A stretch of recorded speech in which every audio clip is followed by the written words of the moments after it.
Muy buenas tardes. Buenas tardes, Inge. ¿Qué tal, muchachos?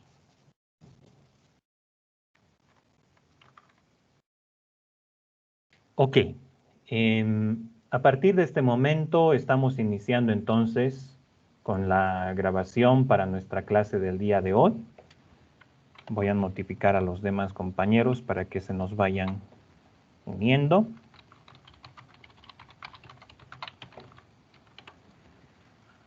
Ok.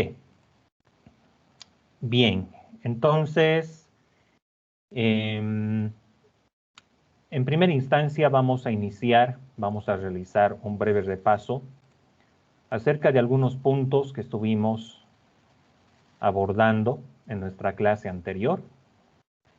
Entonces, y luego de esto está planificado para el día de hoy que empecemos a abordar el tema de modelos lineales, que va a estar basado un poquito, va a estar relacionado a los puntos que ya hemos estado viendo hasta ahora. Entonces, les venía indicando de que los modelos lineales en realidad son la piedra angular de varios modelos que vemos más adelante, por ejemplo, las redes neuronales, entre otros, ¿no?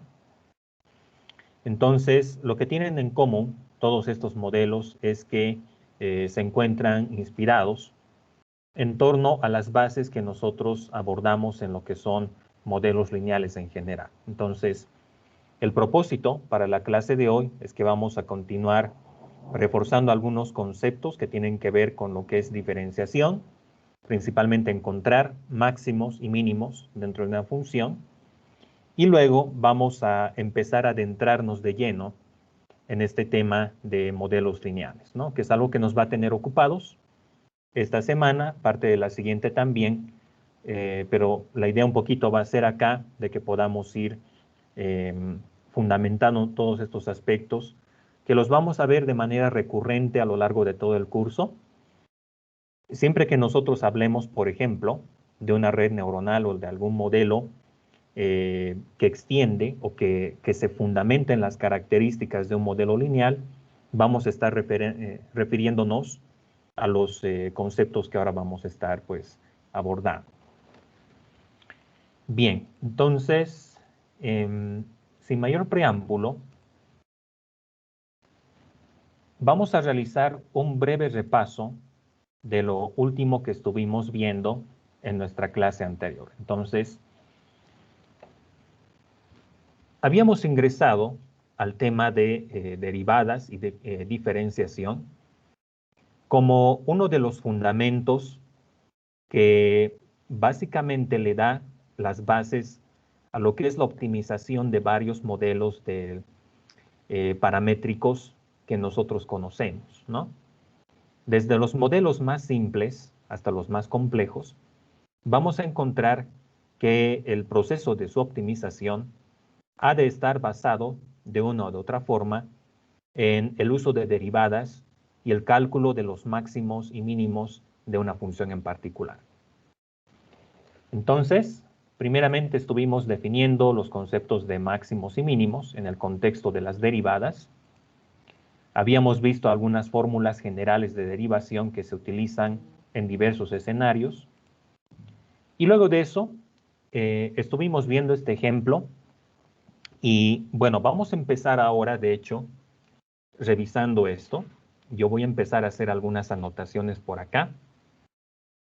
Entonces, lo que nos piden de primera mano es encontrar los máximos y mínimos de esta función que nosotros tenemos acá, que es x al cubo menos 6x al cuadrado más 9x más 15.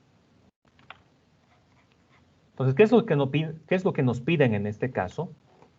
Nos piden encontrar los máximos y mínimos de esta función. Bien, hay un proceso que nosotros típicamente vamos a seguir para poder encontrar los puntos críticos de una función cualesquiera. Y estos puntos críticos pueden ingresar en la situación de ser ya sea máximos o mínimos de la función donde tenemos los máximos y mínimos locales y globales. Entonces, el primer paso que nosotros siempre vamos a seguir es encontrar la primera derivada de la función, ¿sí? Igualar esta derivada a 0, despejar los valores de x donde nosotros podamos tener puntos críticos y luego utilizamos el criterio de la segunda derivada para poder especificar si realmente estamos hablando de máximos o estamos hablando de mínimos. Entonces, el primer paso que nosotros seguimos, como les venía diciendo, es calcular la primera derivada. Esto ya deberíamos de estarlo dominando, muchachos. Derivada de esto, 3x cuadrado. 3x al cuadrado. Menos derivada de esto de acá, 12x. 12x. Derivada de esto, 9. 9. Y derivada de esto sería simplemente 0, ¿verdad? Derivada de una constante siempre es 0. Bien, lo siguiente que hacemos acá es igualar esta expresión a 0, ¿verdad? ¿Y por qué hacemos eso? Porque la primera derivada, evaluada en puntos críticos, o sea, en máximos y en mínimos, habíamos dicho que equivale a 0. Entonces, de ahí es de donde nace esta intuición de que nosotros igualamos la derivada a 0. Entonces, antes de hacer eso, yo puedo factorizar algunas cosas. Voy a factorizar por conveniencia el 3 porque veo que es factor común de todos los elementos que están aquí. Entonces, factorizando el 3 tenemos x al cuadrado que multiplica 3 en la primera expresión, menos 4x que multiplica 3 aquí, más 3 que multiplica 3, lo cual nos da 9, no este 9 de acá. Y todo esto es igual a 0. Este 3 puede pasar al otro lado a dividir. 0 entre 3 sigue siendo 0. Entonces me voy a quedar con una ecuación cuadrática de esta forma. Y al ser una ecuación cuadrática, eso inmediatamente me dice a mí que hay dos puntos críticos en esta función. Entonces, esto lo puedo factorizar utilizando dos paréntesis. Entonces aquí voy a tener x, aquí también x. Aquí tomo el signo del primer elemento, que sería menos, por más, menos. Dos números entonces que multiplicados me den 3 y sumados me den menos 4. 3 y 1. 3 y 1, ¿verdad? Entonces menos 3 y menos 1. Menos 3 por menos 1 es 3. Y menos 3 menos 1 es menos 4, que es lo que estamos buscando. Entonces, hay dos puntos críticos en esta función. El primer punto es x1, 3. Y el segundo punto, bueno, el segundo valor de x sería 1. Entonces, para esos dos valores de x, voy a tener puntos críticos en la función. Por supuesto que yo puedo reemplazar ambos en la función original, pero ahora lo que tenemos que hacer es averiguar por medio de algún criterio si para estos dos valores de x que hemos encontrado, estamos hablando de máximos o estamos hablando de mínimos. Y el criterio que nosotros legalmente, entre comillas, utilizaríamos para poder confirmar si se trata de máximos o de mínimos es emplear el criterio de la segunda derivada. Entonces, vamos a derivar nuevamente esta expresión. La derivada de esto, ¿a qué será igual?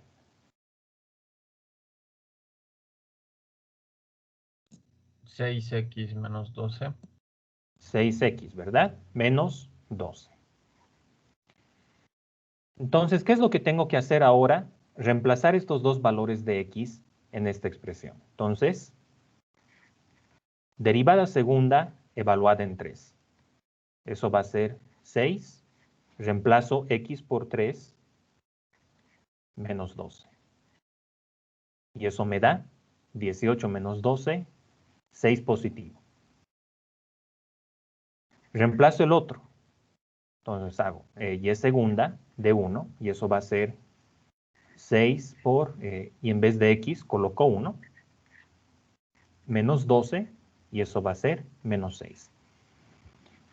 Ahora, lo que habíamos indicado en la clase anterior, muchachos, en relación al criterio de la segunda derivada, es que cuando esta es mayor que 0, decimos que el punto que estamos evaluando es un mínimo, ¿sí? Mientras que si el signo es negativo, entonces decimos que es un máximo. Entonces, en este caso, nosotros vamos a decir que para x1 igual a 3, tenemos un mínimo. ¿Y por qué es eso? Porque su segunda derivada, la segunda derivada evaluada en x igual a 3, me da signo positivo. Eso es lo que habíamos indicado. Son los criterios de la segunda derivada, ¿no? Entonces, cuando la segunda derivada es positiva, es mínimo. Cuando la segunda derivada es negativa, es máximo. Mientras que para x1, sabiendo que su derivada, su segunda derivada es negativa, entonces vamos a tener un máximo en ese lugar. Entonces, si nosotros obtenemos un gráfico de esta función, que es algo que ustedes de manera muy simple pueden realizar, por ejemplo, a través de sitios tales como Wolfram Alpha, entre otros. Y lo que voy a hacer es graficar la función x al cubo menos 6 x al cuadrado más 9x más 15. Entonces, al graficar esto, vean ustedes que esa es la función que resulta. Y en x igual a 1 tenemos efectivamente un máximo. Ahí está el máximo global de esta función. Y en x igual a 3 tenemos un mínimo, que es este que podemos apreciar acá. ¿Ok? Entonces, de ese modo nosotros confirmamos que este punto y este otro son puntos críticos de la función porque ahí tenemos un máximo y un mínimo en particular.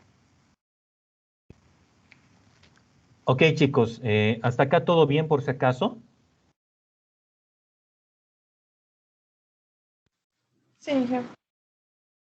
Ya, súper. Bien, entonces, lo que nosotros siempre vamos a hacer para poder encontrar máximos y mínimos en una función es emplear la primera derivada e igualarla a 0 para encontrar dónde se encuentra, para ubicar la localización de los máximos y mínimos de la función. Y vamos a utilizar la segunda derivada para confirmar si se trata efectivamente de un máximo o de un mínimo. Cuando ya pasamos a un escenario tridimensional, la lógica que vamos a seguir es prácticamente la misma.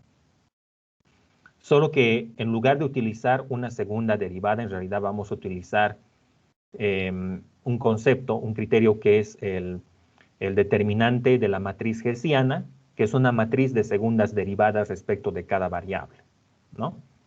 E igualmente vamos a tomar en cuenta el signo de este determinante para poder saber si se trata de un máximo, de un mínimo o de un punto de silla en un ámbito multidimensional. Bien, entonces este fue el criterio que acabamos de aplicar. Si la segunda derivada es mayor que 0, entonces decimos que es un mínimo. Si la segunda derivada es menor que 0, entonces es un máximo. Esto es lo que acabamos de deducir, ¿no? Hace un momento. Ok, otro de los puntos que estuvimos viendo es el tema de la regla de la cadena, muchachos. La regla de la cadena es una operación de las derivadas que nos permite derivar funciones que dependen de otras funciones a su vez. Es decir, nos permite calcular derivadas de funciones compuestas, tal como las que podemos advertir en este caso, por ejemplo. Entonces, vean ustedes que si yo quiero, por ejemplo, calcular la derivada de f de g de x, tengo que primeramente, tengo que empezar desde la función que está más afuera en la jerarquía. Y luego voy entrando. En este caso, como la función más externa es f, y esta depende de g, primeramente voy a derivar f respecto de g. Y luego encuentro que g depende de x, por lo tanto, luego de eso voy a multiplicar por la derivada de g respecto de x. Si tuviera una función f, que a su vez depende de g, esta depende de h y esta depende de x, entonces la forma en la cual yo voy a expresar la regla de la cadena es de la siguiente forma. Primero derivamos f respecto de g, luego g respecto de h y finalmente h respecto de x. Entonces, este es un principio que cuando ya ingresamos a lo que es modelos lineales y cuando trabajamos con redes neuronales es básicamente lo que define el algoritmo de la propagación hacia atrás, que es algo que en una próxima unidad vamos a estar viendo, donde cada capa de la red neuronal es básicamente una función y las capas posteriores dependen de los resultados que se obtienen en las capas más tempranas. Por lo tanto, hay que utilizar la regla de la cadena para poder pues, calcular los gradientes respecto de los parámetros. Entonces, en este caso, en el ejemplo que ustedes pueden ver, tenemos una función de las siguientes características. Yo voy a hacer un nuevo espacio acá. Y esta función es f de x igual al logaritmo de x al cuadrado menos 2x más el logaritmo de x. Y lo que nos están pidiendo es calcular la primera derivada de esta función. Ok, entonces, algo que nosotros podemos ir advirtiendo acá es que f de x en realidad es esta función más externa que nosotros estamos apreciando, ¿no? Entonces podemos decir, por ejemplo, que en este caso f de g de x es este logaritmo que estamos viendo, ¿no? El logaritmo de x al cuadrado menos 2x más logaritmo de x. Y luego, g de x es lo que está dentro del logaritmo, que en este caso es x al cuadrado menos 2x más logaritmo de x. Por lo tanto, si yo quiero derivar f respecto de x, tenemos que ir de la siguiente forma. Primeramente empezamos con la derivada de f respecto de lo que está inmediatamente más adentro, ¿no? O sea, la derivada de f respecto de g. Y luego la derivada de g respecto de x. De esa forma es como nosotros tenemos que ir en la secuencia. Bien, entonces, ¿cuál será la derivada de f respecto de g? O sea, ¿cuál es la derivada del logaritmo natural de todo esto? Esto de 1 acá. sobre Ajá. x ¿No? cuadrado menos 2x más logaritmo natural de x. Correcto. Entonces ahí tengo esta primera derivada. Entonces esto sería la derivada de f respecto de g. Ahora tengo que calcular la derivada de g respecto de x, o sea, la derivada de esto respecto de x, ¿no? ¿Y cuánto será eso? Acá será entonces derivada de x al cuadrado, ¿no? Y eso es 2x 2x menos derivada de menos 2. 2x, 2. ¿Y qué más? Más derivada del logaritmo sería 1 sobre x. Entonces, reorganizando los términos, sería de la siguiente forma. La derivada de f respecto de x va a ser 2x menos 2 más 1 sobre x sobre x al cuadrado menos 2x más logaritmo de x. ¿Estamos de acuerdo con esto, chicos? ¿Todo bien hasta acá? Sí, Ya. Bien, de ese modo entonces es como nosotros podemos aplicar la regla de la cadena a derivadas de funciones que dependen de otras funciones. Ahora, una visión alternativa que nosotros podemos darle a este tipo de funciones es interpretarlas como si se tratara de un grafo computacional, de manera muy similar a lo que nosotros veríamos, por ejemplo, en una red neuronal. Entonces, en este caso, nosotros podemos diagramar la función que estamos viendo de la siguiente forma.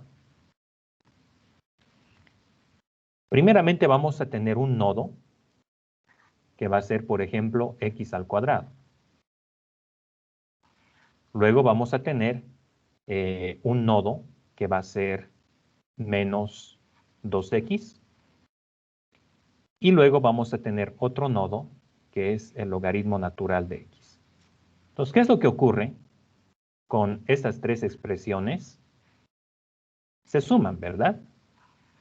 Por lo tanto, voy a crear un operador sumador que conecta a todos estos elementos. Y luego, lo que va a ocurrir con el resultado de esta suma es que se le va a aplicar un logaritmo natural. Y esto finalmente nos va a dar f. Entonces, esta es una visión alternativa que nosotros le podemos dar a cualquier tipo de función en realidad, ¿no? Podemos hacer que esta función sea expresada en la forma de un grafo computacional tal como el que ustedes pueden ver en este caso.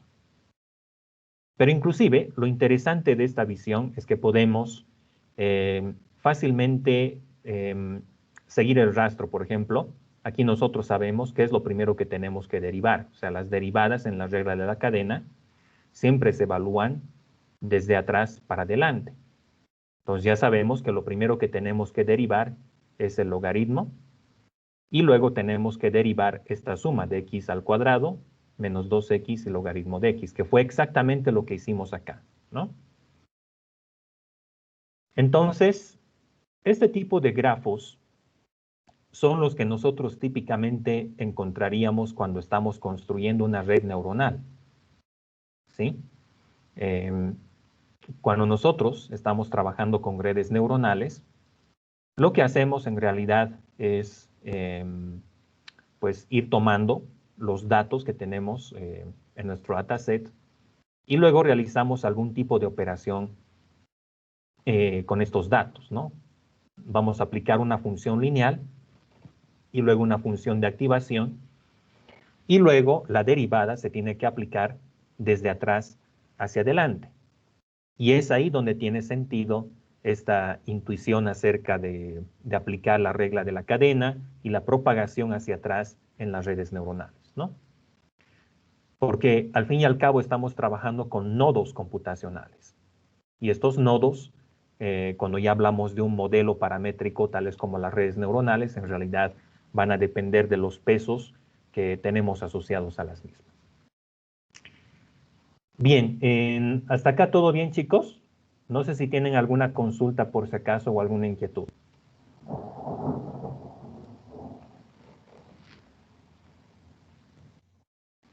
No, Inge, todo bien y escuché igual el trueno que le llegó a través de su micrófono y en mi casa igual.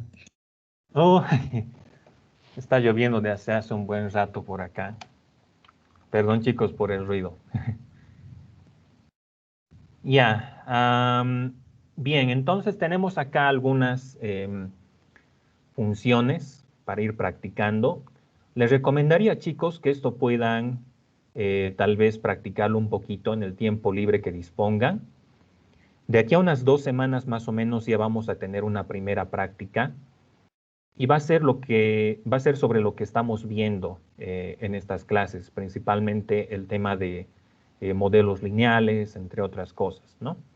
Entonces es importante que podamos estar al tanto de practicar y tratar de seguir los ejercicios que estamos viendo en clases.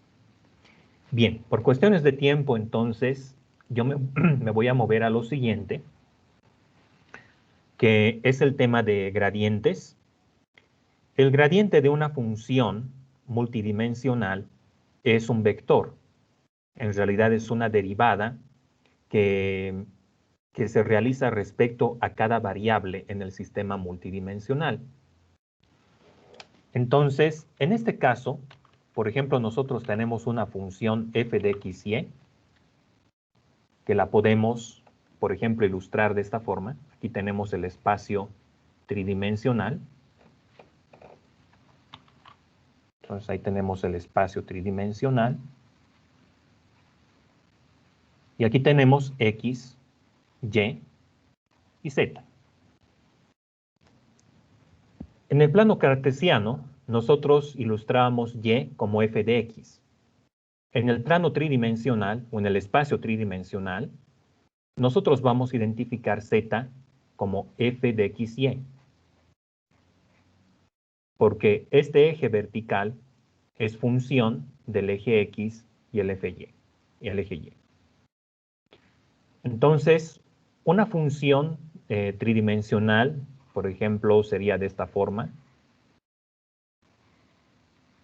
algo que más o menos se expande de esta manera, y así, ¿no? Entonces, algunos inclusive lo dibujan esto en la forma de una grilla o algo así para ir un poquito teniendo una idea de cómo es que se va expandiendo la geometría tridimensional, ¿no?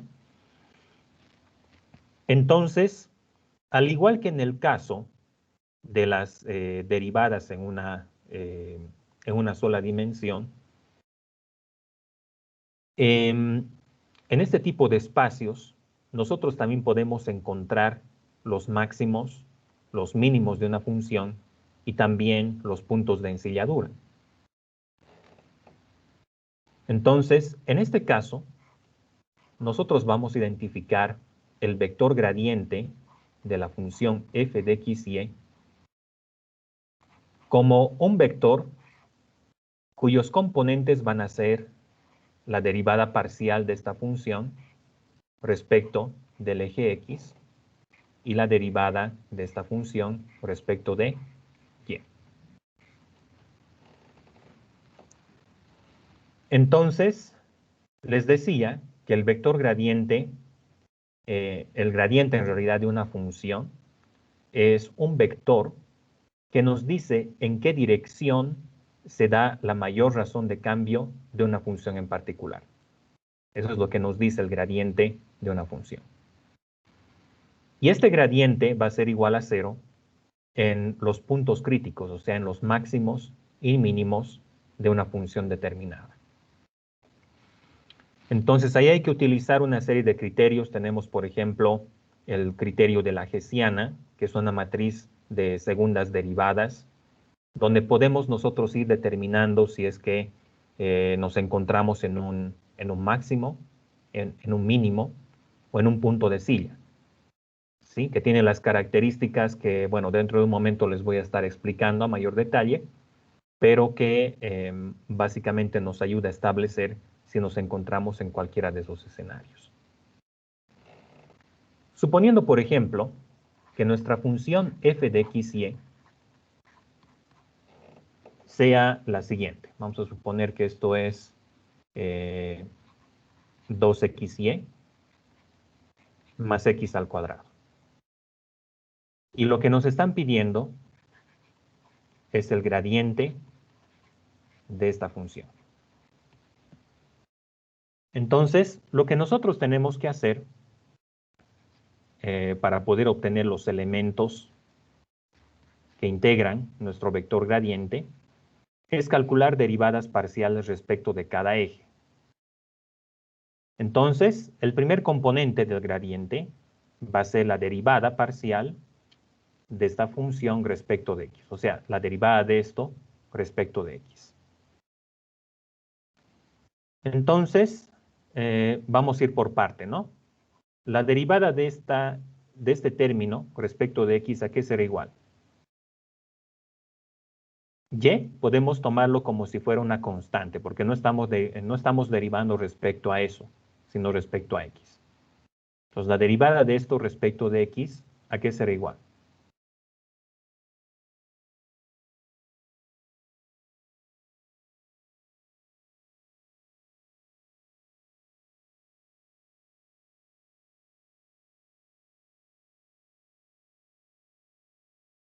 ¿Alguna idea, chicos? 2y. Esto va a ser 2y, ¿no?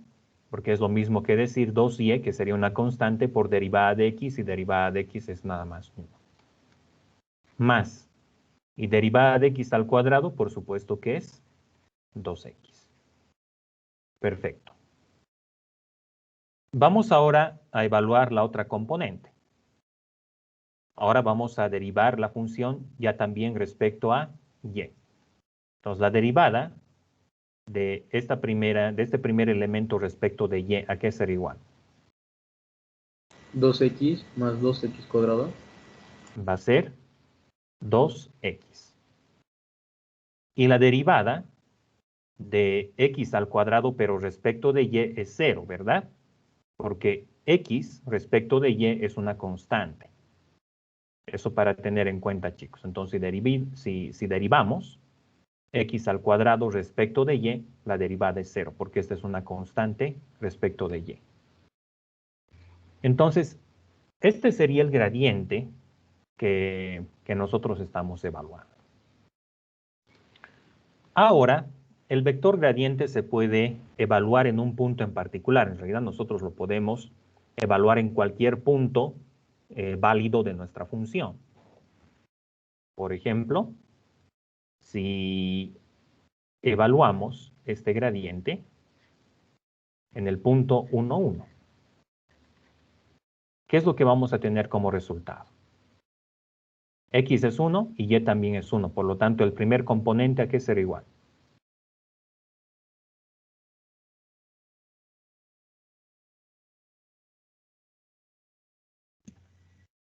Esto va a 4. ser 4. 4 y esto va a ser 2, ¿verdad? Entonces, ese sería el vector gradiente evaluado en este punto 1, 1. Entonces, yendo, por ejemplo, a nuestro gráfico,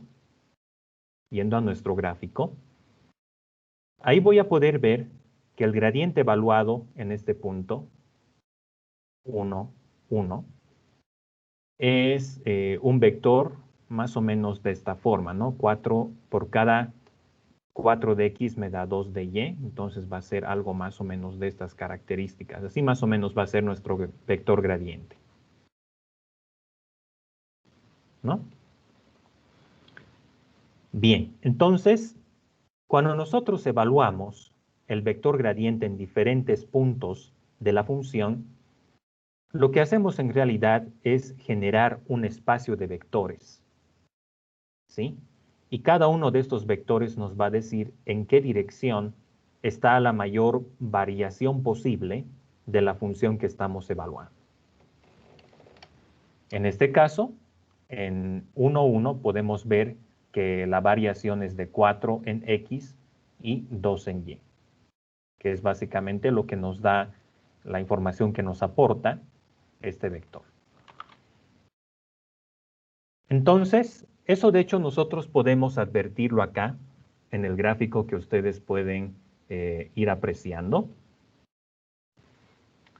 Entonces, vean ustedes que el gradiente de una función nos indica la razón de cambio en un eje determinado, ¿no? Por ejemplo, esta función totalmente cóncava que ustedes pueden advertir tiene este espacio de vectores gradientes.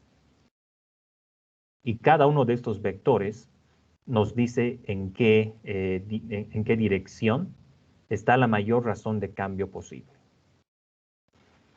Entonces, la razón de cambio nosotros la vamos a entender como la velocidad con la cual el eje Z cambia en esta función. Entonces, si yo, por ejemplo, me sitúo por acá, si yo estoy originalmente en el origen de este sistema de coordenadas, y voy tomando la dirección, o sea, voy avanzando en este sentido en la dirección de este vector gradiente, voy a poder apreciar que en esa dirección está la máxima razón de cambio de la función, ¿no? Si yo, mientras tanto, voy fijándome hacia arriba, ahí puedo ver que esta función cambia rápidamente de valor cuando yo voy siguiendo esta dirección del vector. ¿Sí? Lo mismo va a suceder, por ejemplo, acá. Si me posiciono en este lugar y voy caminando en este sentido, yo voy a ir viendo que es en esta dirección en la cual aprecio el mayor cambio posible de la función tridimensional que tenemos en la parte superior. Este concepto puede ser mejor comprendido viendo este otro gráfico. Aquí, por ejemplo, nosotros tenemos una función paraboloide. Y acá tenemos su vector gradiente, ¿no? Entonces, vean ustedes que en esta dirección, yendo en este sentido, yo voy a poder ver la mayor razón de cambio de la función. O sea, por ejemplo, si yo pinto la parte inferior de la misma de un color azul y lo que está más arriba de un color rojo, y estoy, por ejemplo, por acá, entonces si voy caminando en la dirección del vector gradiente, voy a poder ver con mayor rapidez que el color azul con que pinté la base de la paraboloide va a cambiar a rojo, que está en la parte superior, si voy en esta dirección. Si estando aquí, vuelvo a donde estaba antes, entonces voy a poder apreciar que la función cambia de color rojo a color azul más rápido. ¿Y qué es lo que ocurre en la medida en que yo me voy aproximando al mínimo global que tiene esta función? Pues lo que va a acontecer es que la razón de cambio cada vez se va a ir haciendo más pequeña, ¿no? Entonces aquí va a ser, aquí voy a poder advertir una mayor razón de cambio, si me fijo en la función en la parte superior, pero en la medida en que me voy aproximando hacia el origen, que es donde a la vez esta función tiene su mínimo global, pues en la medida en que yo voy haciendo eso, voy a poder ir advirtiendo que la razón de cambio es cada vez menor, al punto que si me pongo acá, en el mínimo global de la función, voy a poder advertir que aquí en este lugar no hay razón de cambio. La función ya no cambia más. Entonces, eso debe llevarnos a nosotros a comprender que la máxima razón de cambio de una función la va a dictar el vector gradiente. O sea, si sigo, por ejemplo, esta dirección y voy alejando cada vez más de lo que es el origen de coordenadas, voy a ver cómo de rápido va cambiando esta función. Si por cada paso que doy, me voy fijando en la parte superior. Mientras más me aproximo al mínimo de esta función, voy a poder ver cómo es que va decreciendo, qué tan rápido va decreciendo la razón de cambio en este sentido. Ok, eso por una parte. Entonces, cuando se les pregunte, por ejemplo, en qué dirección se encuentra la mayor razón de cambio de una función, ustedes deben decir en la dirección del gradiente. Ok, veamos ahora un caso extremo. Este vector que ustedes ven acá, que está yendo en realidad en dos sentidos, es el vector perpendicular al vector gradiente. Vamos a suponer que yo estoy situado acá por un momento y que me muevo en la dirección de este vector que es totalmente perpendicular hasta acá. Me fijo en la función, me fijo en la parte superior. ¿Será que esta función ha cambiado desde el ángulo que yo estoy viendo? O sea, habiendo seguido, por ejemplo, esta trayectoria que está acá. No. No cambia, ¿verdad? De hecho, yo puedo estar dando vueltas, digamos, puedo dar una vuelta por todo el manzano y volver hasta acá, pero voy a encontrar que la función no ha cambiado de altura, ¿no? Porque siempre voy a estar viendo este lugar, este sector de la función, ¿no? Y si le tuviéramos que poner un color característico a toda esta cinta que ustedes ven, entonces ese color nunca va a cambiar, siempre va a ser el mismo. ¿Qué significa eso entonces? Que en la dirección perpendicular al gradiente no hay razón de cambio. Siempre vamos a ver la misma función, la misma altura de la función, en otras palabras. Entonces, esa es una propiedad que de hecho define un concepto que nosotros conocemos como derivadas direccionales. Y cuando nosotros evaluamos una derivada direccional de tal modo que ésta sea totalmente perpendicular al gradiente, entonces vamos a encontrar que la razón de cambio en esa dirección es totalmente igual a 0. Y la máxima razón de cambio la tenemos en la misma dirección del gradiente. Ese es entonces un concepto que nosotros tenemos que tener en cuenta, ¿no? Entonces pasamos de hablar acerca de derivadas como funciones que nos permiten evaluar dónde se encuentran los máximos y mínimos de una función, a una herramienta que nos permite determinar en qué dirección está la máxima razón de cambio de una función determinada, tal como podemos advertir en este ejemplo. Ok, hasta acá, chicos, ¿todo bien? No sé si tienen alguna consulta por si acaso o alguna inquietud. Está claro. Ya. Bien. Bueno, por ejemplo, acá tenemos el caso de de un vector gradiente que nos piden operarlo y bueno, calculamos lo que es el gradiente de esta función e inclusive podemos visualizar cuál es el espacio de vectores gradiente que están asociados a esta función que nosotros ahora estamos evaluando, ¿no? Ok. Hay un punto adicional que quisiera mencionarles y algo que había indicado con anterioridad, es que nosotros, haciendo uso evaluando el gradiente de una función, podemos encontrar también los máximos y los mínimos de dicha función.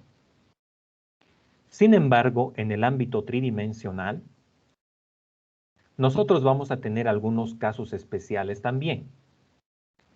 Entonces, además de los máximos y mínimos, podemos tener también los puntos de silla o los puntos de ensilladura, que se los conoce de esta forma, porque si nosotros hacemos un trazo de eso, por ejemplo, los puntos de silla más o menos tienen estas características. Si lo ves desde acá y nos enfocamos en este punto, vamos a decir que es un mínimo. Pero sucede que esta función también viene en este otro sentido, más o menos de esta forma, ¿no? Entonces aquí tenemos, si lo ves desde este ángulo, vas a decir que este es un mínimo, pero si lo ves desde este otro ángulo, vas a decir más bien que es un máximo. Entonces, algo como eso, por ejemplo, podemos ver en esta función, ¿no? Si lo vemos desde este ángulo, si esta función se ve desde este ángulo, vamos a decir que este es, por ejemplo, es un mínimo, ¿no?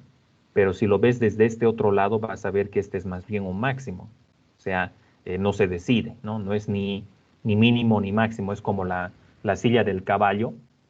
Si lo ves, digamos, de lado, vas a decir, allá hay un mínimo en ese lugar, ¿no? En el punto en el cual tú te sientas.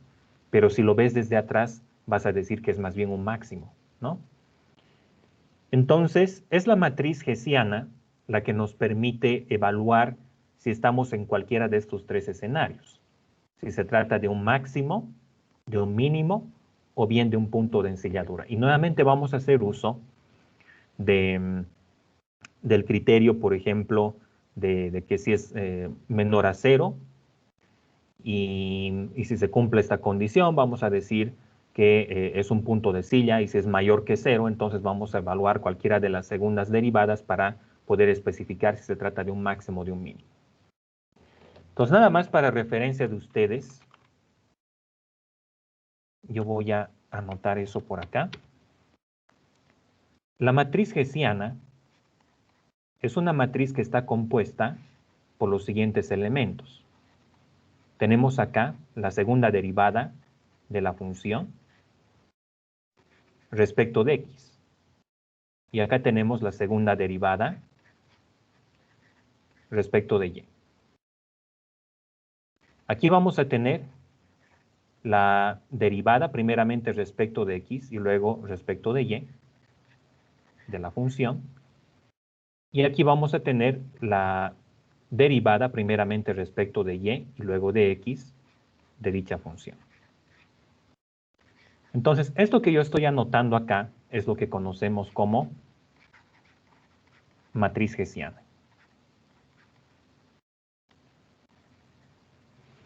Y se utiliza para poder evaluar cualquiera de estos tres escenarios que nosotros podemos tener en torno a los puntos críticos de una función tridimensional.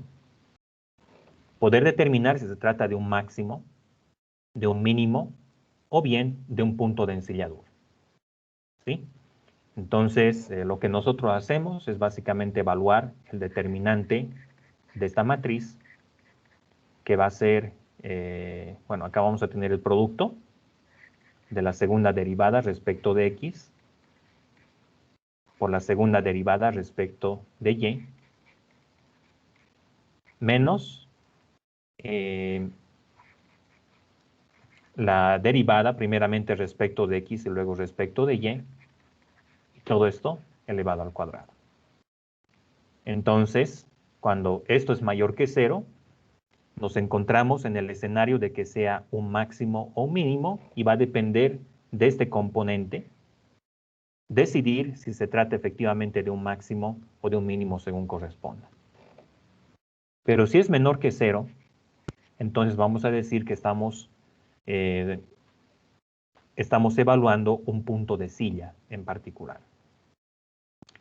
Entonces, para referencia de ustedes, esta matriz hessiana nos indica si el punto en el cual nosotros estamos, si el punto que estamos evaluando es efectivamente un máximo, un mínimo o un punto de silla.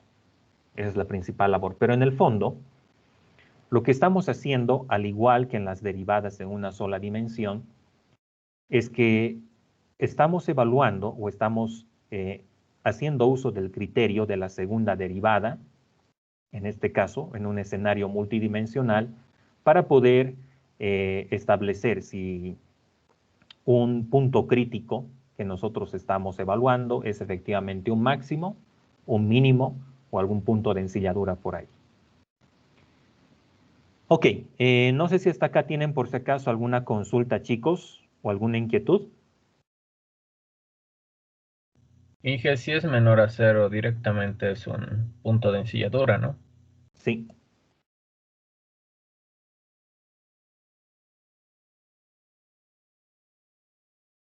Ya.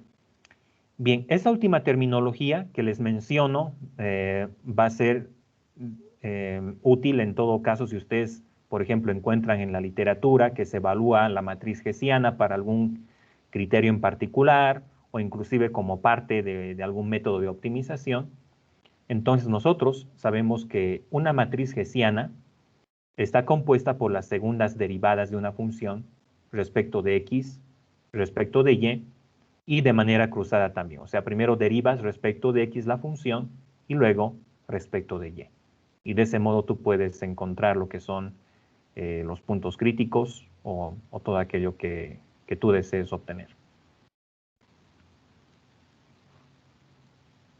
Ok, ¿todo bien hasta acá, chicos?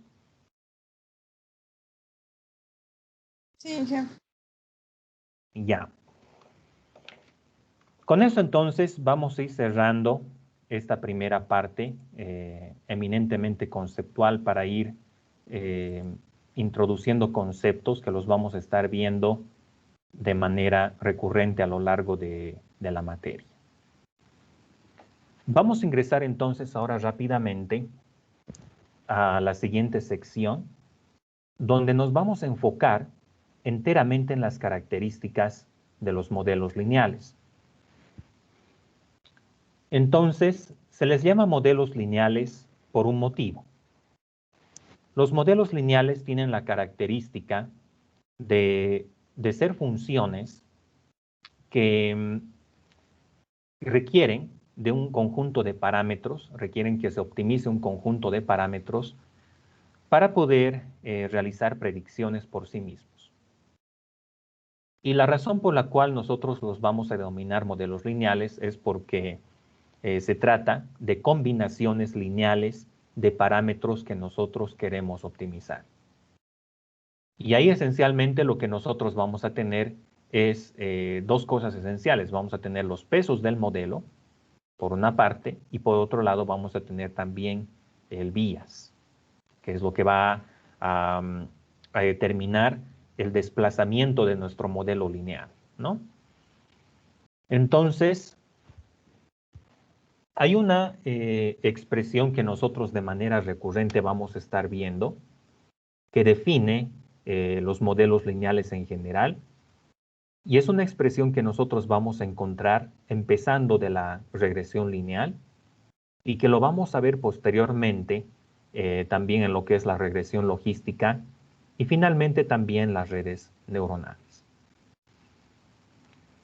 Entonces, a partir de este momento nos vamos a empezar a enfocar en las características de los diversos modelos lineales, y lo que vamos a ver a partir de ahora va a ser fundamento para todo lo que después vamos a estar viendo a lo largo del curso. Por lo cual, se podría decir que esta parte en particular va a ser muy importante para el desarrollo de lo que viene después. Es crucial que nosotros podamos tener una comprensión cabal de todos los puntos que vamos a estar abordando acá, porque cuando ya llegue el momento de ver luego redes neuronales, cuando veamos variantes de ellas, vamos a ver que en realidad todos estos están basados en la teoría y en los conceptos que vamos a empezar a abordar ahora. Bien, entonces, la razón por la cual nosotros denominamos, se les denomina modelos lineales, es porque estos modelos son combinaciones lineales de parámetros que nosotros tenemos que optimizar. Uno de los modelos lineales más populares es la regresión lineal, que como su nombre lo indica, es un algoritmo de regresión que busca que nosotros podamos tener el mejor ajuste posible a un dataset determinado. Entonces, esta función que ustedes pueden apreciar acá ilustra la forma que tiene esta línea recta que estamos trazando, que en este caso esperamos que pueda tener el mejor ajuste posible a todos los puntos que tenemos en nuestro dataset. Entonces, remitiéndonos al ejemplo que habíamos visto en la clase anterior, por ejemplo, habíamos hablado de clasificar, por ejemplo, clientes que reciben o no reciben crédito de un banco. Entonces, podemos nosotros ir ilustrando de que cada uno de estos puntos es en realidad una fila de nuestro dataset. Por lo tanto, un dataset específico va a estar compuesto por, eso lo vamos a anotar acá, n mayúscula elementos en total, o n mayúscula puntos, es lo que nosotros vamos a tener en este dataset. Y la línea recta que ustedes pueden ver en este caso, la vamos a denominar Y sombrero. Ahora, en el caso particular de los modelos de regresión, la predicción que nosotros vamos a tener acá va a estar dada por la expresión que ustedes pueden apreciar. Entonces, Y sombrero en este conjunto la vamos a conocer como predicción. W va a ser un vector que contiene los pesos del modelo. Los pesos definen la pendiente de esta función que nosotros estamos encontrando o que estamos ajustando a nuestro dataset. X va a ser uno de estos puntitos. ¿Sí? Por ejemplo, acá tenemos un X que es 10,6, 10,5, este puntito de acá. Entonces, este, por ejemplo, va a ser X para nosotros, un vector X. Por ejemplo, ese vector X va a tener los puntos 10 y 7 en este caso. Y luego también vamos a tener el bias. Este bias, por si acaso, no es lo mismo que el bias que nosotros la vez pasada hemos definido para la bondad de ajuste de un modelo, ¿no es cierto? Para identificar si es que tiene un buen ajuste o no, el modelo que estamos entrenando no tiene nada que ver con eso. El bias de nuestro modelo lineal, en este caso, define el desplazamiento que va a tener nuestro modelo en el eje vertical. Entonces, ¿qué es lo que a nosotros nos dan? ¿Qué es lo que nosotros vamos a tener? Lo que nos van a dar es los puntos, ¿no es cierto? Los puntos X de nuestro dataset. Y también nos van a dar las respuestas, que en este caso va a ser Y sombrero, si ustedes quieren. O Y con negrillas, ¿no? Que nosotros habíamos venido identificando como nuestro vector de respuestas. Entonces, como objetivo de nuestro entrenamiento, lo que nosotros vamos a buscar es reducir la diferencia o encontrar la mínima diferencia posible entre las respuestas correctas del dataset y nuestras predicciones. Ese va a ser nuestro objetivo. Ahora, esta misma expresión que ustedes pueden advertir, la podemos expandir de la siguiente forma también. Nuestra predicción, y ahora voy a expandir esto de acá, tomando elemento a elemento los valores que están en el vector de pesos y también en X. Entonces, expandiendo esto, vamos a tener algo más o menos como lo siguiente. Vamos a tener un primer peso del modelo que multiplica a la primera coordenada de nuestro dataset. Nuevamente, remitiéndome a este ejemplo, ¿no? Acá, por ejemplo, uno de los puntitos, este X, vamos a suponer que es, por ejemplo, 10, 7, ¿no?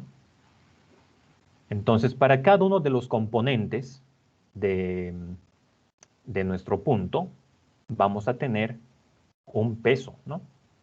Por ejemplo, para este 10 vamos a tener para este primer componente vamos a tener un peso y para este otro componente vamos a tener un segundo peso. Entonces, acá vamos a tener el primer peso por la primera coordenada de este vector, ¿no es cierto? Del vector X, más un segundo peso por la segunda coordenada del vector X, más el bias. Ahora, este es el caso en que yo tengo, por ejemplo, features, ¿no es cierto? Valores de X que tienen solamente dos componentes, pero puedo tener datasets que tengan, por ejemplo, 3 columnas, o sea, voy a tener 3 features, entonces acá voy a tener un tercer peso que va a multiplicar a la tercera columna, o sea, a X3. O puedo tener en realidad n columnas, pero por cada columna en el dataset original o por cada feature, voy a tener un parámetro que lo multiplica, o sea, un peso, ¿no? Entonces, por una parte voy a tener los weights y por otro lado voy a tener el bias del modelo. Ahora, el espacio que está comprendido o el espacio que contempla los pesos, o sea, el vector de pesos W, este vectorcito de acá, por si acaso yo lo puedo expresar de la siguiente forma. Primer componente W1, segundo componente W2. Entonces, el conjunto de parámetros de un modelo lineal va a ser este vector de pesos y también el bias. Por lo tanto, estos dos elementos, los pesos y el bias del modelo, es lo que tenemos que optimizar. O sea, esto y esto de acá es lo que nosotros identificamos como parámetros del modelo. Y es lo que nosotros tenemos que, en realidad, ajustar, ¿no? Tenemos que encontrar los valores óptimos de esos parámetros para poder, pues, lograr el mejor ajuste posible de nuestro modelo a los datos. Tal como podemos verlo en este ejemplo. Vean ustedes que la línea recta que hemos trazado trata de ajustarse lo mejor posible a todos los puntos que están en el dataset. Ahora, por motivos que les había mencionado con anterioridad, muchachos, nosotros vamos a evitar el escenario de que nuestros modelos sean tan complejos que pasen absolutamente por todos los puntos que están en el dataset. Por el tema del overfitting, ¿no? Un modelo que básicamente se ajusta a todos los puntos, pero que no tiene una capacidad adecuada para realizar buenas predicciones, es un modelo que no me sirve básicamente. Lo que yo necesito es un modelo que tenga la capacidad de poder realizar buenas predicciones. Es decir, si surgen nuevos puntos, por ejemplo acá, en este otro lado, acá tenemos otro punto, entonces aún con estos nuevos puntos que aparecen, la predicción debería ser buena. No debería de haber mayores inconvenientes por esa parte. Ahora, otro aspecto que ustedes quiero que presten mucha atención acá es que esta predicción, esta función Y sombrero que estamos adoptando, es una función lineal respecto del primer peso, respecto del segundo y también respecto del bias. ¿Sí? Entonces, la razón por la cual se les conoce como modelos lineales es porque estos modelos son funciones lineales de los parámetros que tiene nuestro modelo, ¿no? Más adelante nosotros vamos a poder ver de que si queremos tener un mejor ajuste a nuestros datos, podemos inclusive realizar operaciones o realizar ingeniería de características o features con los atributos que nosotros ya tenemos a nuestra disposición. Entonces, en este caso, por ejemplo, si yo quiero generar un atributo artificial x1 al cuadrado, va a tener que haber un peso que lo multiplique. Por lo tanto, acá voy a tener W1 por x1 al cuadrado. Luego, si quiero que haya un atributo que sea la multiplicación de los dos features, x1 y x2, entonces tiene que haber un peso que multiplique a esa operación, ¿no? Al producto de x1 con x2. O bien puedo generar un nuevo feature que puede ser x2 al cuadrado. Entonces tiene que haber un nuevo peso que multiplique a x2 al cuadrado. Y bueno, luego puedo tener el tema del bias y lo que fuere. Entonces vean ustedes que los features en realidad pueden ser, inclusive yo los puedo fabricar, puedo realizar alguna operación matemática de tal modo de asegurar el mejor ajuste posible. Por ejemplo, con esta función que ahora estoy definiendo, quizás voy a tener una función que tenga estas características, ¿no? O sea, que va subiendo, luego baja, luego otra vez sube y así. Y la forma en que puedo generar esta otra forma es haciendo uso de esta función polinomial que estamos definiendo, ¿no? Porque en realidad podemos jugar con los features, podemos jugar con los valores de x de tal modo de realizar un ajuste que sea el mejor posible a nuestros datos. Entonces, mientras más features le vamos incluyendo, mejor va a ser el ajuste que tenga nuestro modelo al dataset de entrenamiento, pero ojo, no siempre va a ser lo mejor. Si nuestro modelo es muy complejo, o sea, si tiene muchos parámetros, estamos ingresando básicamente en un escenario de sobreajuste, donde inclusive podemos llegar a tener algo como esto, ¿no? O sea, aquí tenemos, parte ahí, luego vuelve por acá, luego otra vez sube, luego otra vez baja y así, ¿no? Entonces, imagínense, nosotros podemos crear un modelo de estas características solamente eh, realizando operaciones como las que ustedes pueden apreciar acá, ¿no? Por ejemplo, multiplicar los dos features, luego elevar el primero al cuadrado, luego puedo agregar otros miembros más a este polinomio, entonces de ese modo voy a ir construyendo una función más o menos de esta forma, que no siempre va a ser lo mejor. Podría ser tranquilamente que yo esté ingresando, por ejemplo, en un tema de sobreajuste, que es algo que queremos evitar. Entonces, como conclusión, la razón por la cual se les conoce como modelos lineales es porque estos son funciones de los pesos y del bias. Entonces, los pesos y el bias, como ustedes pueden ver en esta expresión, son funciones lineales, ¿no? La predicción es función lineal de W1, W2, W3, W4, etcétera, y el bias. ¿Y por qué decimos que son lineales? Porque todos los parámetros del modelo están elevados a la primera potencia.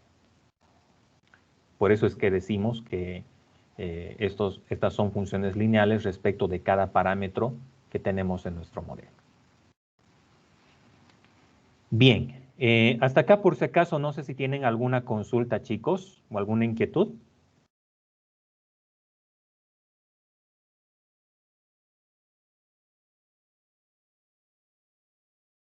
No, Inge, todo bien.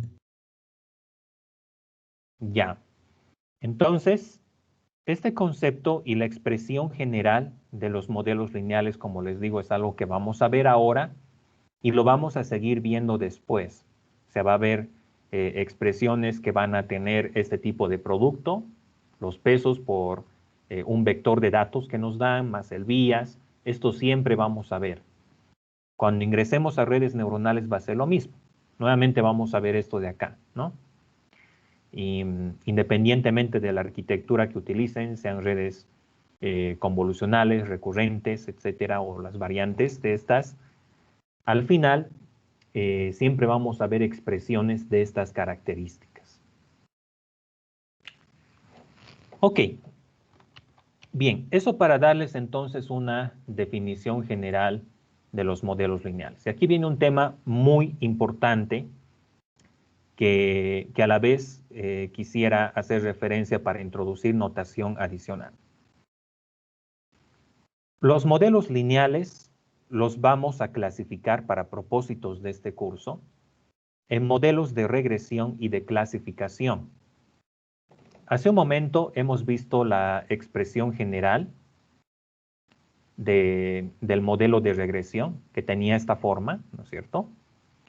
Y ahí les había indicado de que W es el vector que codifica o que almacena los pesos del modelo. Los pesos del modelo definen la pendiente del mismo, ¿no? O sea, haciendo uso de los pesos del modelo, tú puedes elevar o puedes disminuir la pendiente de tu modelo de tal modo que éste tenga un ajuste lo mejor posible a los datos. Mientras que el bias se utiliza para darle el desplazamiento a nuestro modelo. ¿Ok?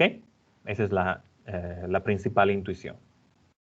X es un vector que codifica los features. ¿Sí? Los features pueden venir directamente de las columnas del dataset original o de features que nosotros fabricamos en base a alguna operación matemática. Por ejemplo, x1 al cuadrado, x1 por x2, x2 al cuadrado, x2 al cubo, etc. Ahí está básicamente la ingeniería de features que nosotros podamos realizarle a nuestro modelo. Entonces, esto nos va a dar como resultado un valor escalar, un valor real.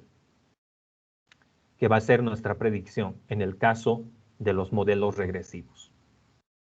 Entonces, de hecho, cuando ya ingresemos a la parte de regresiones lineales, vamos a ver que esta es la expresión que va a definir nuestras predicciones. En el caso de la clasificación, las cosas cambian un poquito.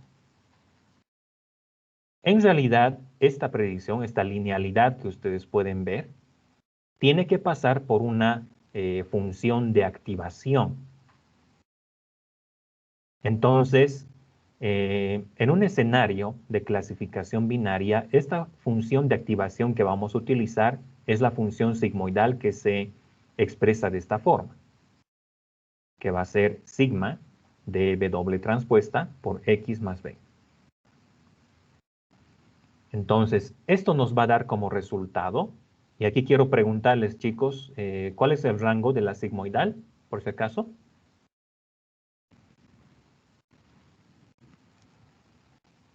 ¿0, 1?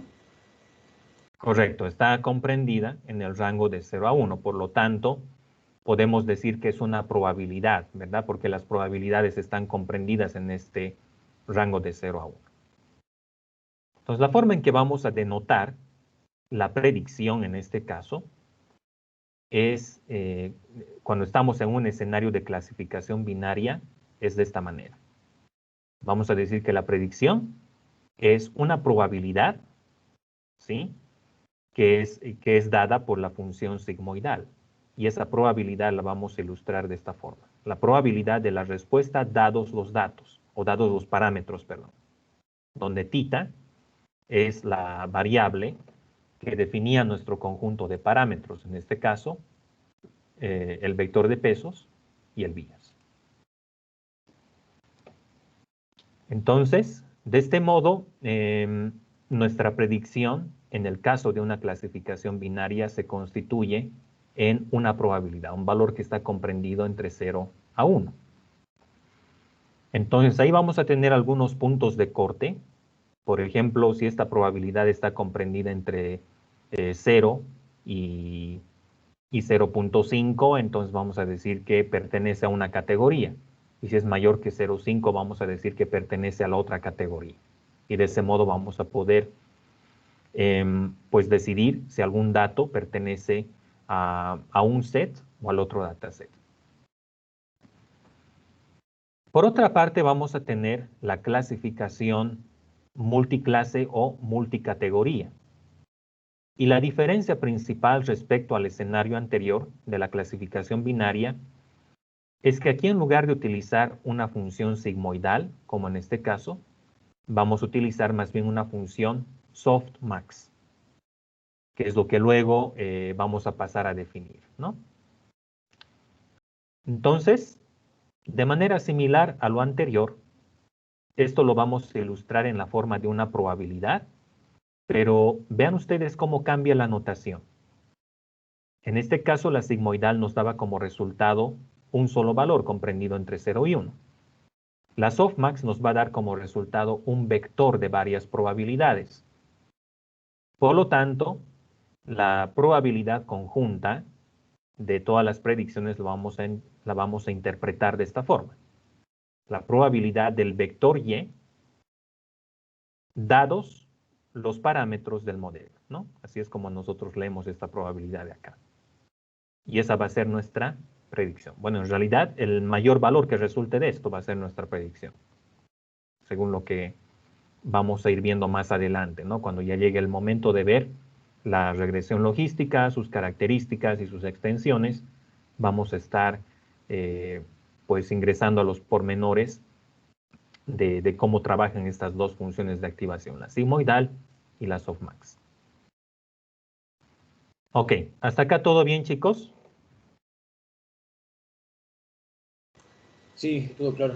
Esto es nada más para ir un poquito introduciéndolos a la notación que vamos a estar viendo, que va a ser particularmente importante cuando ya empecemos a ver el tema de maximización de la verosimilitud, entre otras cosas.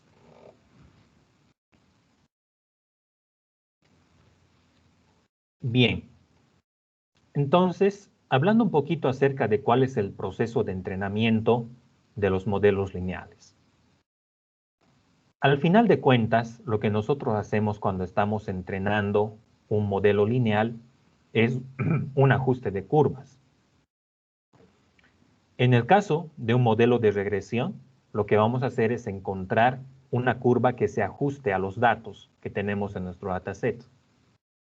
En el caso de los problemas de clasificación, vamos a buscar una curva que separe las dos o más categorías que yo tengo. Entonces, pero independientemente del escenario en que nos encontremos, ya sea regresión o clasificación, al final lo que estamos nosotros logrando es, en base a los datos y a la información que nosotros tenemos a disposición nuestra, estamos buscando ajustar una curva, ya sea que se ajusta o bien que divide los datos que nosotros tenemos en nuestro dataset. Para que todo esto sea posible, necesitamos datos en primera instancia. Y estos datos, en el caso de modelos supervisados como los que estamos viendo ahora, pues van a estar compuestos por las entradas, es decir, por los features y sus valores, y también por las respuestas. Toda esta información se le alimenta a nuestro modelo lineal y este va adquiriendo la capacidad de tomar sus propias decisiones o realizar predicciones en base a la información que le vamos aportando. Entonces, el proceso general de entrenamiento de cualquier modelo lineal o paramétrico, ¿sí?, como podríamos llamarlo, está en reducir la diferencia de las predicciones con las respuestas correctas que yo originalmente le doy al modelo. Entonces, la distancia que existe entre las predicciones y las respuestas es lo que nosotros vamos a conocer como error. Y este error es lo que nosotros, cuando estamos entrenando nuestro modelo, buscamos minimizar. Entonces, esto ya les va dando una idea general de cuál es el propósito que nosotros vamos a perseguir, independientemente del modelo lineal con el cual estemos trabajando. Ahora, en torno un poquito a lo que es la terminología que vamos a estar utilizando para definir el error. Lo vamos a denominar, cuando nosotros hablemos de error, cuando hablemos de loss function, o cuando hablemos de objective function, o sea, función objetivo, al final nos vamos a estar refiriendo a lo mismo, a algo que tenemos que optimizar, ya sea maximizar o minimizar.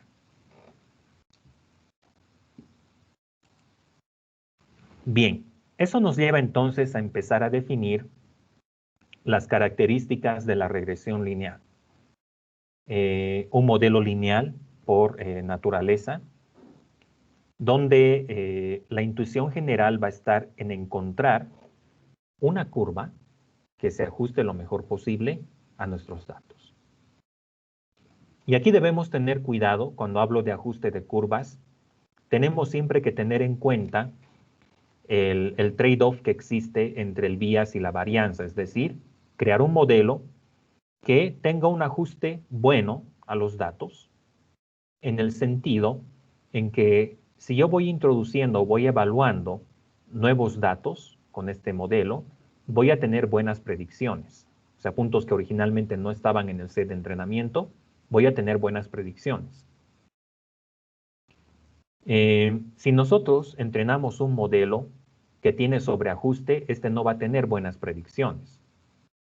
Pero en el otro bando, si entrenamos un modelo que no se ajusta bien a los datos, tampoco voy a tener buenas predicciones. Entonces es un trade-off. Es lo que en la clase anterior yo les manifestaba. Tenemos que buscar un balance entre ambas cosas, entre el overfitting y el underfitting.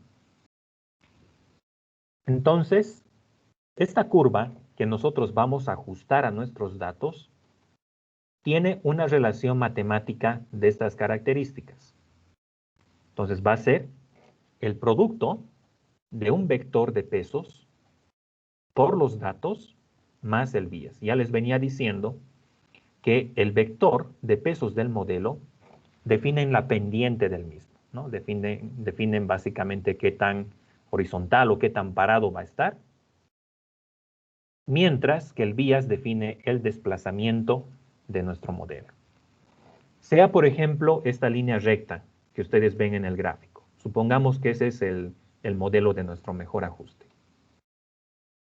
Entonces, son los pesos del modelo los que van a hacer que esta recta sea más horizontal, o sea, o esté más parada, mientras que el bias va a definir en qué posición se encuentra la recta. O sea, le va a dar el desplazamiento que corresponde. Esa es la función que cumplen estos parámetros, en esencia. Entonces, en algunos casos, nosotros vamos a expresar las predicciones en este sentido. O sea, y sombrero va a ser la multiplicación de nuestro vector de pesos por alguno de los datos, alguno de los xn que tengo por acá. Por ejemplo, este puntito, yo voy a decir que es un vector x sub n, más el bias, ¿no? O sea, multiplicamos el vector de pesos por el puntito y le sumamos el desplazamiento. De ese modo es como obtengo una predicción en la regresión lineal. Entonces, en algunos casos vamos a ver esta notación y va a ser básicamente para poder obtener cuál es la predicción de este punto. Por ejemplo, en este caso yo voy a decir que la predicción es este punto que se está proyectando sobre la recta del mejor ajuste. Por lo tanto, esto va a ser para mí y sombrero sub n. Entonces, en algunos casos vamos a tener esta notación cuando nos estemos refiriendo a una sola predicción de nuestro modelo. O si queremos todas las predicciones, entonces más bien lo que vamos a hacer es multiplicar nuestro dataset completo, nuestro dataset con los features, por el vector de pesos, tal como ustedes pueden ver acá. En este caso, sin embargo, hay una diferencia respecto a lo anterior. Aquí, si nosotros podemos apreciar el bias de esta forma, entonces el vector de pesos, y eso conviene que lo hagamos notar, va a estar ilustrado de esta forma. Va a ser un vectorcito que va a tener acá, por ejemplo, el primer peso del modelo, el segundo, el tercero y así. Voy a tener tantos elementos como pesos tiene asociado mi modelo. En este otro caso, el vector de pesos además incluye el bias. Entonces voy a tener algo más o menos como esto de acá. El primer elemento va a ser el bias, el segundo va a ser x1, el siguiente va a ser x2, x3, hasta xd, digamos, que sería el último feature que tenemos asociado. El bias a veces también se lo denota como x sub 0, ¿ya? Ese es un tema notacional, no nos hagamos problema con ello, ¿no? A veces van a ver en la literatura que el bias más bien se lo identifica como x sub 0, a veces lo ponen como b, eso es lo de menos. Sea que ustedes vean b minúscula o x sub 0, al final nosotros sabemos que nos estamos refiriendo al bias de nuestro modelo, es decir, al parámetro que le da el desplazamiento a la curva con el mejor ajuste. Entonces, ese va a ser nuestro vector en este caso. ¿Y qué implica eso? Que nuestro dataset tiene que estar compuesto por los atributos, ¿sí? Por los features, x1, x2, x3, etcétera, tantos de ellos como tenga. Y la primera columna que se va a multiplicar con el bias tiene que tener elementos iguales a 1, tal como pueden ver ustedes acá. Entonces, de ese modo, estamos logrando dos cosas. Estamos haciendo que nuestra representación sea un poquito más compacta, porque en realidad el vector W, el vector de pesos, también está incluyendo el bias dentro de sí. Y el dataset tiene que tener una columna adicional que solamente tenga elementos iguales a 1. Luego, el vector de respuestas va a contener las respuestas de nuestro modelo para cada fila. Por ejemplo, para la primera fila, en este caso, la respuesta es 0,1. Para la segunda es 1,5. Para la tercera es 3,3. Para la cuarta es 1,8 y así. Ok, chicos, hasta acá no sé si tienen alguna consulta o alguna inquietud por si acaso.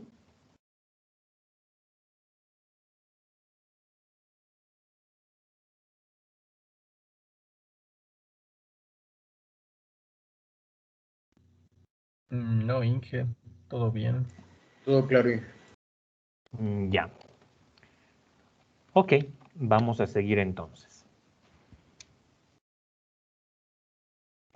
Ahora vamos a introducirnos un poquito en las intuiciones del modelo de la regresión lineal según el método de los mínimos cuadrados. Entonces, el error cuadrático medio, así como se lo denomina, o a veces el error cuadrático total, es la función que nosotros buscamos optimizar en una regresión lineal. Entonces, si nosotros tenemos, por ejemplo, el dataset que ustedes ven acá, ustedes pueden ver que cada uno de los puntos tiene una dispersión. En realidad, el ajuste que tiene esta curva nunca va a ser perfecto, a menos que estemos entrando en overfitting, por supuesto, ¿no? Que es algo que no queremos. Entonces, siempre va a haber imperfecciones, siempre va a haber una dispersión de cada punto respecto del modelo que estamos entrenando. Entonces, como ya les venía diciendo, nosotros tenemos que situarnos en un trade-off, ¿no?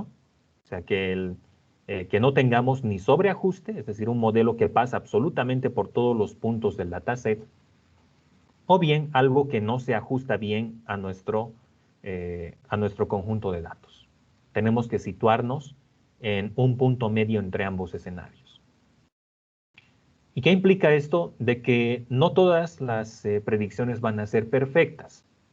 Vamos a tener un margen de error entre cada punto y el modelo que estamos entrenando. Entonces vamos a suponer, por ejemplo, acá, de que esta línea recta que pasa, ¿no?, por todo nuestro dataset es el modelo que estamos buscando obtener, el modelo que estamos entrenando. Noten ustedes que cada uno de los puntos, por ejemplo este de acá, forma una distancia vertical con el modelo. Este otro puntito igual, aunque la distancia es más pequeña. Este otro también forma una distancia vertical. Este otro también forma una distancia. Este también. Este también. Este y este. En algunos casos la distancia va a ser más chiquita, en otros va a ser un poco más grande. Cada una de estas distancias nosotros lo vamos a denominar como epsilon sub n. Es así que la distancia que existe entre este punto que tenemos acá y el modelo la vamos a denominar epsilon sub 1 porque, bueno, este puntito es y sub 1 en realidad. Esta distancia va a ser epsilon sub 2 y esta va a ser epsilon sub 3. Vamos a tomar alguna de estas distancias para ir estableciendo algunas intuiciones a partir de ello. Entonces vamos a suponer, vamos a sacar uno de estos puntitos y supongamos que acá tenemos nuestro modelo del mejor ajuste que está pasando por ahí. Entonces este punto va a conformar una distancia vertical epsilon sub n entre la posición, entre el lugar donde se encuentra situado el punto y el modelo que estamos buscando. Entonces, vamos a suponer, por ejemplo, que acá tenemos el eje X y la distancia total de este punto respecto al eje X es lo que nosotros vamos a identificar como y sub n. Es nuestra respuesta correcta. La distancia vertical entre el eje X y el modelo, o sea, esta intersección, donde tenemos el modelo, va a ser nuestra predicción, o sea, Y sombrero sub n. Claramente nosotros podemos ver que epsilon sub n es la diferencia entre estos dos valores, o sea, entre Y sub n y Y sombrero sub n. ¿Estamos de acuerdo con eso, chicos?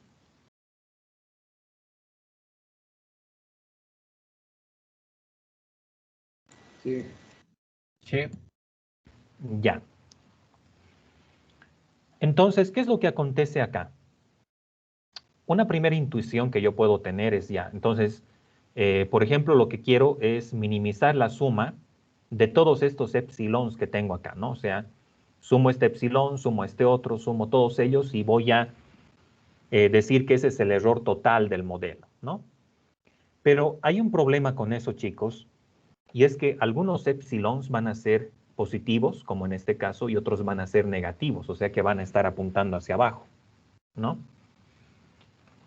Entonces, la medida de error que yo tengo que aplicarle a mi modelo tiene que ser totalmente inmune al signo que tenga cada uno de los epsilons que tiene mi modelo en este caso. Entonces, ¿cuál es la estrategia que nosotros vamos a adoptar?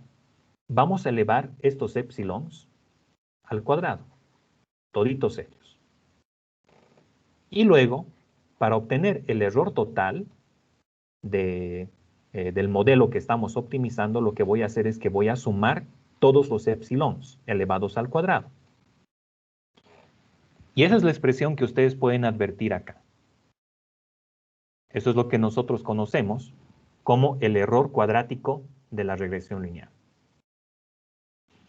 En algunos casos, este error se lo escala o se lo normaliza respecto a todos los puntos que están en el dataset. Es decir, que en algunos casos van a encontrar que esta expresión está dividida entre n mayúscula, donde n mayúscula es el número de puntos que tengo en el dataset. O bien la van a ver simplemente de esta forma. Al fin y al cabo no afecta, ¿sí? Porque es nada más un factor, es una constante que hace que el error sea más grande o más pequeño, pero en realidad cuando hablamos de optimización eso no afecta para nada. En algunos casos van a poder advertir también en la literatura la presencia de este término un medio que multiplica al error total. Esto tampoco afecta, en realidad es por temas de comodidad que se le pone este un medio. No es algo que conceptualmente interfiera con nuestras definiciones sobre la regresión lineal. Entonces, esta función que ustedes ven acá es lo que tenemos que optimizar. Este es el error total de nuestro modelo. Y es lo que tenemos que buscar minimizar. ¿Ok? Bien, entonces, esta expresión que ustedes ven acá es el error cuadrático total y es lo que tenemos que buscar minimizar. Entonces, este error nosotros también lo podemos expresar de manera vectorizada de esta otra forma. Esta sumatoria de varios elementos cuadráticos se puede expresar de manera matricial, así como ustedes ven acá. O sea, las diferencias del vector de respuestas, o sea, este Y en negrilla, es el vector de todas las respuestas del modelo, y este Y sombrero es el vector de todas las predicciones. Como habíamos dicho con anterioridad, Y sombrero lo vamos a expresar alternativamente de esta forma, como el producto de X mayúscula con el vector de pesos que también tiene el bias, por si acaso, que ya está codificando el bias dentro de sí. Entonces, de acá para adelante simplemente es expandir esta expresión y luego esto es lo que buscamos optimizar. ¿Ok, chicos? ¿Hasta ahí todo bien?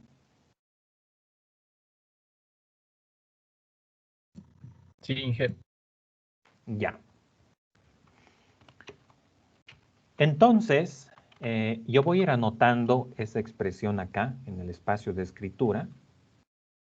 para que todos podamos irle haciendo seguimiento. Entonces tengo el error cuadrático del modelo de la regresión lineal que está dado por esta expresión. Y menos X mayúscula por el vector de pesos. Este es un vector por si acaso.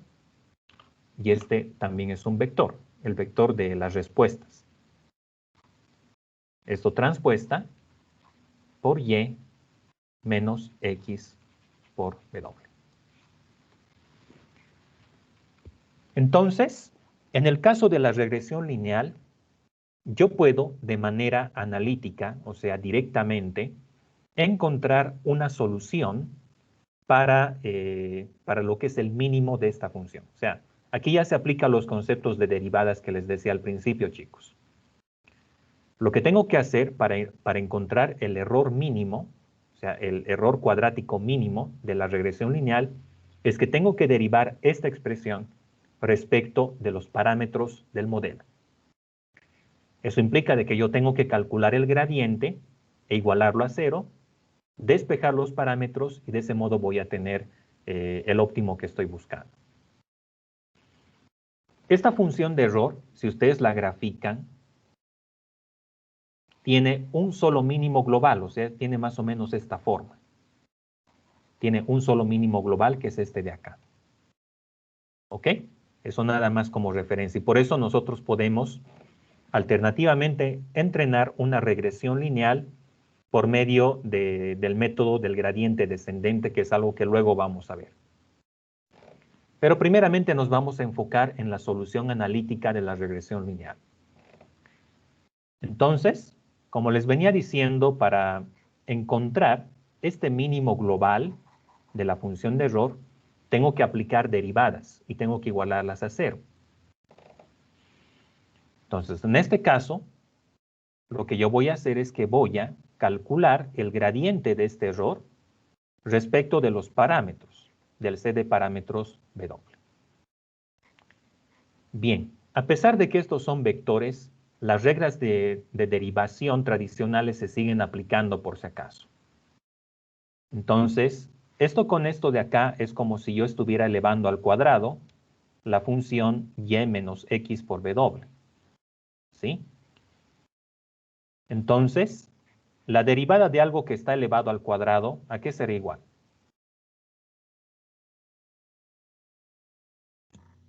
Va a 2 por 2 lo que abajo. está.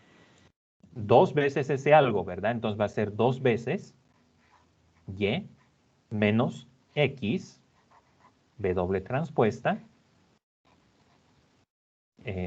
Todo esto lo transponemos, ¿no? Y luego derivamos lo que está dentro. Entonces la derivada la derivada de lo que está dentro respecto de los pesos, ¿a qué será igual?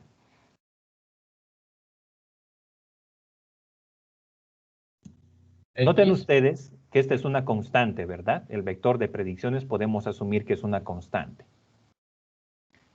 El único término que tiene los pesos es este otro de acá. Y está siendo multiplicado por menos x, que podemos asumir que es una constante también. Por lo tanto, ¿cuánto será la derivada de esto respecto de W? Menos X. Menos x, ¿verdad? Y todo esto se iguala a 0.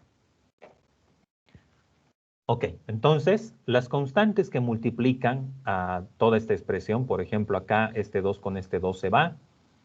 El menos 1, que está afectando a x, igualmente se cancela, ¿no? Porque si multiplicas por menos 1 a ambos lados, este signo menos se va a cancelar y esto sigue siendo 0. Entonces, yo simplemente puedo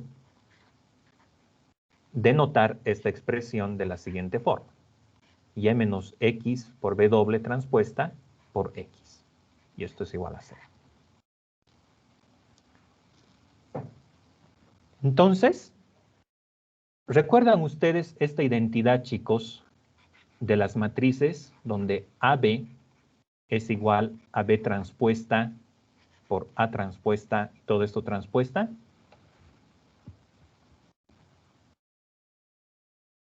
Sí. Sí. ¿No es cierto? Existe esta identidad del álgebra lineal, ¿verdad? Eso puedo aplicarlo acá. Puedo transponer ambos lados de esta expresión. Entonces, esto lo vamos a anotar de la siguiente forma.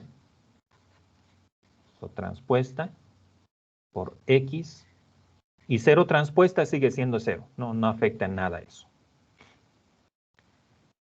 Y esto igual, transpuesta, ¿no? Entonces, esa transpuesta se distribuye y los operandos cambian de lugar. Por lo tanto, yo voy a tener algo más o menos como esto de acá, ¿no? Entonces, X, que estaba acá, sin la transposición pasa al otro lado y se vuelve transpuesta. Y este otro término, X menos Y, Y menos X por W, que ya tiene la transpuesta de la transpuesta es simplemente la matriz original, por lo tanto, lo podemos escribir simplemente así. Y todo esto es igual a 0. Entonces ahora distribuimos X transpuesta a los dos términos que están dentro. Y vamos a tener lo siguiente. X transpuesta por Y menos X transpuesta por X por W es igual a 0. De acá lo que me interesa despejar es simplemente W. Entonces este segundo término pasa al otro lado a sumar y voy a tener que X transpuesta por Y es igual a X transpuesta por X por W.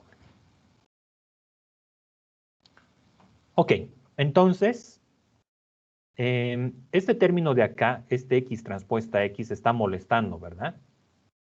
¿Qué es lo que puedo hacer para despejar, entre comillas, W, que es lo que me interesa? ¿Hacerlo dividir?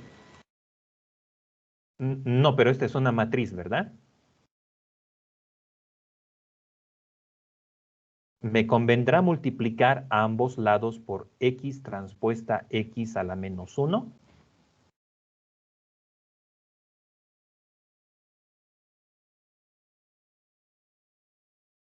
¿Qué dicen, chicos?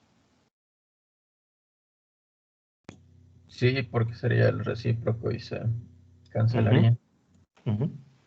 Entonces, si hacemos eso, vamos a tener X transpuesta X a la menos 1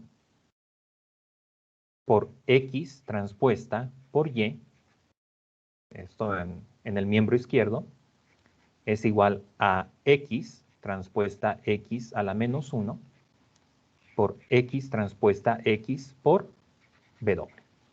Y esta parte de acá, o sea, una matriz inversa multiplicada por la misma matriz es la identidad.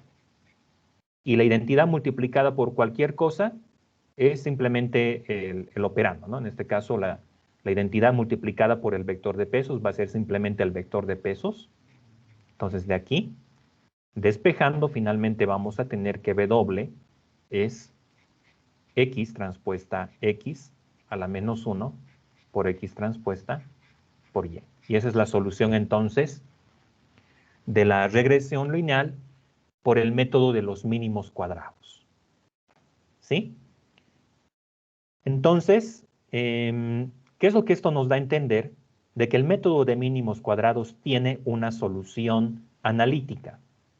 Es decir, podemos despejar los parámetros simplemente igualando la derivada a 0 y luego despejando dichos parámetros. No podemos hacer lo mismo en el caso de otros modelos, por ejemplo, la regresión logística. Ahí no se puede hacer esto. Hay que necesariamente utilizar un método iterativo para poder estimar los parámetros. Bien, un punto de análisis respecto a esta solución que acabamos de encontrar. Vean ustedes que para que la solución analítica sea factible, esta matriz X transpuesta por X tiene que ser invertible. Esa es la condición principal. Si X transpuesta por X no es invertible, entonces no podemos usar este método para poder determinar los parámetros. ¿Sí? Tendríamos que utilizar gradient descent o algún otro método alternativo, algún método iterativo para poder estimarlos. O bien tendríamos que usar regularización. que es algo que en la siguiente clase vamos a describir un poquito más a fondo y cómo se aplica en el contexto de la regresión lineal. Hasta acá, chicos, no sé si tienen alguna consulta por si acaso o alguna inquietud sobre estos puntos.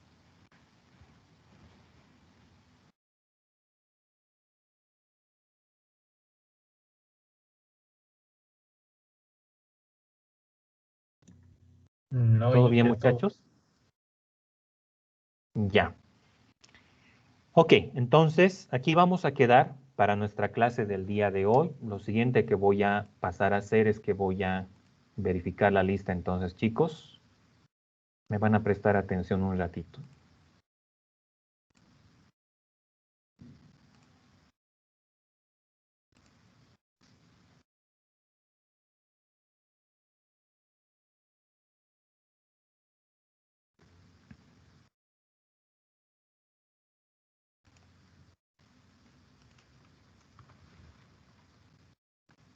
Fernando, ¿estás, no?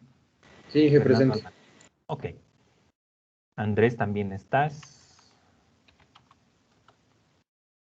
Daniela Córdoba.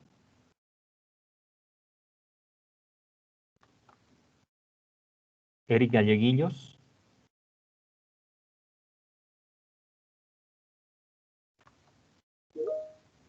Ok. Christopher Ilaquita. Presente, Inge. Lenar.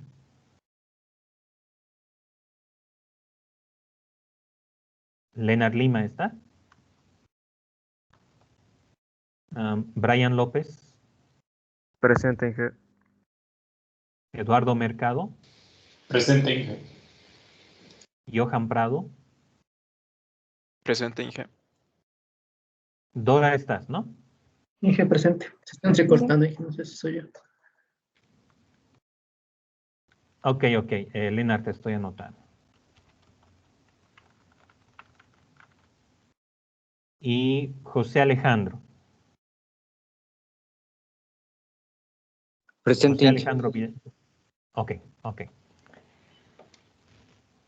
Listo, chicos. Entonces, el día miércoles continuamos con nuestro abordaje de la regresión lineal. Vamos a ver también cómo trabajar en el escenario de regularización en este sentido. Y bueno, desearles entonces que tengan una buena noche, porque Inge, ya sí, estamos presente. básicamente de noche. Y bueno, entonces estamos en contacto el día miércoles. Aprovechar de hacer llegar una felicitación a nuestra compañera Dora por el Día de la Mujer. Y bueno, conmigo entonces estamos en contacto el miércoles, muchachos. Se cuidan y... Hasta luego, Inge. Se cuida igual. Hasta luego. Ok, Hasta Hasta luego. luego, chicos. Inge. Chao. Hasta luego, Inge. Inge.